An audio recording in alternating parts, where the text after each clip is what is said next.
اور جو رزمک ہو گیا، اس طرح کی سینڈیک پروجیکٹ ہو گیا، وہاں پہ ہمارے پاس اتنا سونا موجود ہے، اگر اس سونے کو ہی ہم نکال لیں تو شاید پاکستان بہت بڑا خوشحال ہو جائے.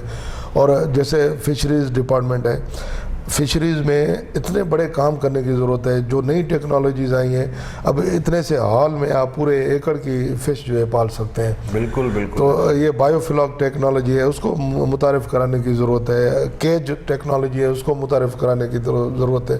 میں کہتا ہوں، اور سرمایہ کاری بھی اس کے اندر جو بالکل میں کہتا ہوں ہم کچھ بھی نہ کریں، ہم صرف اپنی ثقافت کو پروموٹ کریں، ہم اپنے کلچر کو پروموٹ کریں، ہم اپنی ٹورزم کو پروموٹ کریں، ہم اپنی ایگریکلچر سیکٹر کو پروموٹ کریں، لائیو اسٹاک کو پروموٹ کریں. ہم ان چیزوں کو پروموٹ کریں، باقی ساری چیزیں خود بخود ہمارے پاس آ جائیں گی.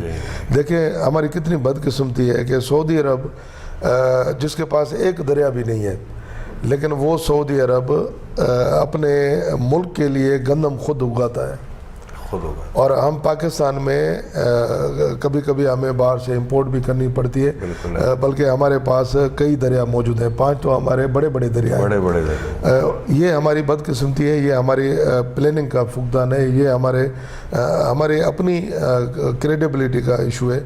ہمیں ایک قوم سوچنا پڑے گا، ہمیں ان چیزوں پہ توجہ دینی پڑے گی. ایگریکلچر سیکٹر کو، لائیو اسٹاک سیکٹر کو، یہ دونوں لوگوں کا لائیولیہوڈ ہے، ان پہ ہمیں آنا پڑے گا. ریئل معنی میں جو پروڈکشن سائیڈ ہے اس پہ ہمیں کام کرنا پڑے گا. دنیا میں چند چیزیں جو ترقی کر رہی ہیں، دنیا میں سب سے آگے آپ کی آئی ٹی جا رہی ہے، آئی ٹی سیکٹر جا رہا ہے. آپ آئی ٹی سیکٹر میں کام کریں. اچھا، دنیا میں دوسرے نمبر پہ سب سے زیادہ جو بزنس ہے دنیا آگے جا رہی ہے وہ میڈیسن میں جا رہی ہے.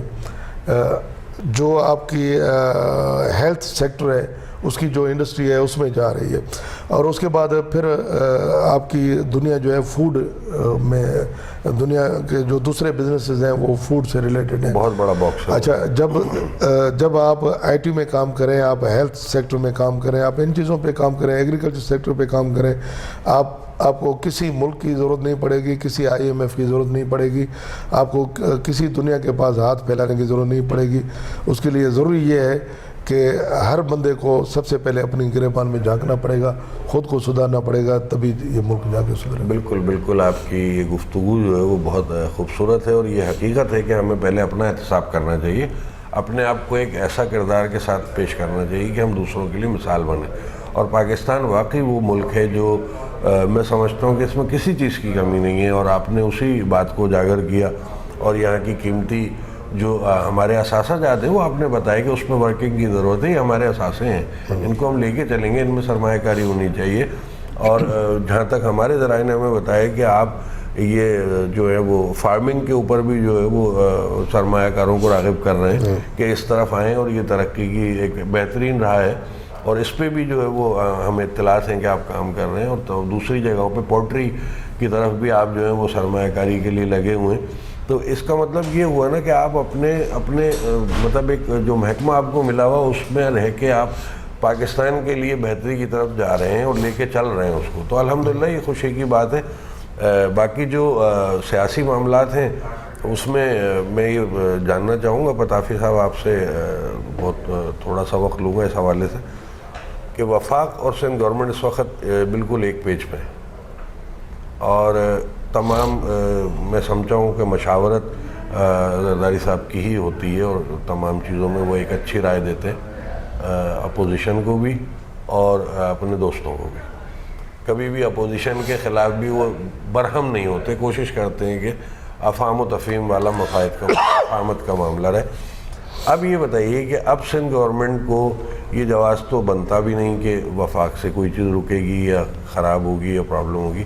تو اب آپ سمجھتے ہیں کہ ترقی کی طرف مزید فوائد ملیں گے پاکستان کو جانے میں، کیونکہ کراچی منی کراچی جو ہے یہ منی پاکستان ہے، تو اس کی ترقی پورے پاکستان کی ترقی ہے. تو اب جو ہے کراچی اور سندھ کو اس کے تمام جو رکاوٹیں آئی ہوئی تھیں وفاق کی طرف سے وہ ختم ہو جائیں گی اور معاملات آگے بڑھیں گے. جی بالکل، میں یہ سمجھتا ہوں کہ یہ معاملات آگے بڑھیں گے، اور انشاءاللہ نہ صرف کراچی بلکہ پوری سندھ کی ڈیولپمنٹ ہوگی اور اس میں ہم انشاءاللہ آگے بڑھیں گے. میں اپنے ڈپارٹمنٹ کی آپ کو مثال دے دوں کہ ایک جینیٹک امپرومنٹ کی اسکیم تھی. اس اسکیم میں پی ٹی آئی گورنمنٹ نے ایک اسکیم بنا لی کہ ہم باہر سے سیمن امپورٹ کر کے اور یہاں پہ وہ لگا دیں گے, اور وہ چیز جو فیزیبل نہیں تھی. پھر میں نے ایک پورا ان کو کانسیپٹ پیپر دیا کہ اس طریقے سے آپ کام کریں. تمام صوبوں نے میرے ساتھ ایگری کیا کہ جو سندھ کا کانسیپٹ پیپر ہے اسی پہ کام کرنا چاہیے, لیکن فیڈرل گورنمنٹ نے ایگری نہیں کیا. گورنمنٹ چینج ہونے کے بعد وہ اس چیز کو مان گئے. وہ 30 ارب روپے کا پروجیکٹ ہے جس میں ایگریکلچر سیکٹر بھی ہے اور آپ کا لائف اسٹاک بھی ہے, اور انہوں نے ہمارے کانسیپٹ پیپر کو مان لیا. اور ابھی تمام تر جو پی سی ونس ہے یا دوسری وہ اسکیم جو ہے وہ اس حوالے سے بن رہی ہے. انہوں نے ہماری بات کو مان لیا اور اس پہ کام ہو رہا ہے. اور دوسری چیز یہ کہ پاکستان پلاننگ کمیشن کے جو ممبر ہیں اور ان کے جو اپنا فوڈ اینڈ سیکورٹی جو منسٹری تھی فخر امام صاحب, ان سے ہماری ایک میٹنگ ہوئی تھی. تو وہ بھی پی ٹی آئی کی گورنمنٹ تھی تو وہ ایک چیز آگے نہیں بڑھ پا رہی تھی. لیکن اب کل ہی ہماری ایف اے والوں سے ایک میٹنگ ہوئی تھی. انہوں نے بتایا کہ ہم لمپی اسکن ڈیزیز پہ کام کرنا چاہ رہے ہیں, اور جو پیسے انہوں نے رکھے ہوئے تھے بیسیکلی لوکسٹ کے کنٹرول کے حوالے سے, تو وہاں پہ میں نے پاکستان پلاننگ کمیشن میں یہ موقف رکھا تھا کہ لوکسٹ آتی ہے ایک تو آپ کی پہاڑوں میں بلوچستان کی, اچھا اس سے پھر نکلتی ہے تو ہمارے صحرا میں آتی ہے. تو ان دونوں صورتوں میں صحرا میں بھی ہماری اتنی بڑی کراپس نہیں ہے, وہاں پہ بلوچستان میں بھی پہاڑی علاقوں میں بھی اتنی کراپس نہیں ہے. وہاں پہ برساتوں میں جو سبزہ اگتا ہے وہ ہمارے جانور کھاتے ہیں, اور وہاں پہ لائیو اسٹاک ہے. تو لائیو اسٹاک کو تو آپ نے اس میں رکھا ہی نہیں لوکسٹ کنٹرول کے حوالے سے, اور جو لائیو اسٹاک کے لوگ متاثر ہوئے ہیں ان کے لیے تو آپ لوگوں نے کچھ رکھا نہیں ہے. تو آپ صرف ہیلی کاپٹر لے لیں گے, آپ گاڑیاں لے لیں گے, تو اس سے تو لوکسٹ کنٹرول نہیں ہوگی. لیکن جو اس سے نقصان ہوا, اگر اس کی ری ایبلیٹیشن آپ چاہتے ہیں تو آپ کو لائیو اسٹاک سیکٹر کو بھی دینا پڑے گا. انہوں نے پی ٹی آئی گورنمنٹ نے یہ قبول نہیں کیا, لیکن اس موجودہ گورنمنٹ نے وہ قبول کر لیا. وہ پیسے وہ کس طرح یوٹیلائز ہوں, ایف اے او والوں سے انہوں نے ایم او یو سائن کیا ہے, ان کو ہمارے پاس بھی بھیجا ہے. کل ہماری ان کے ساتھ میٹنگ ہوئی ہے کہ سندھ میں اس پروگرام کے حوالے سے ہم لمپی اسکن ڈیزیز پہ اور دوسرے لوکسٹ کنٹرول کے حوالے سے جن لوگوں کو پرابلم ہوا ہے تو ان کو ہم کیسے کمپنسیٹ کر سکتے ہیں, وہاں کی لائف اسٹاک کو کیسے کام کر سکتے ہیں. تو میں اپنے ڈپارٹمنٹ کے حوالے سے یہ دو چیزیں ہمارا ایک مثال ہے جس پہ پروگریس شروع ہو گئی ہے.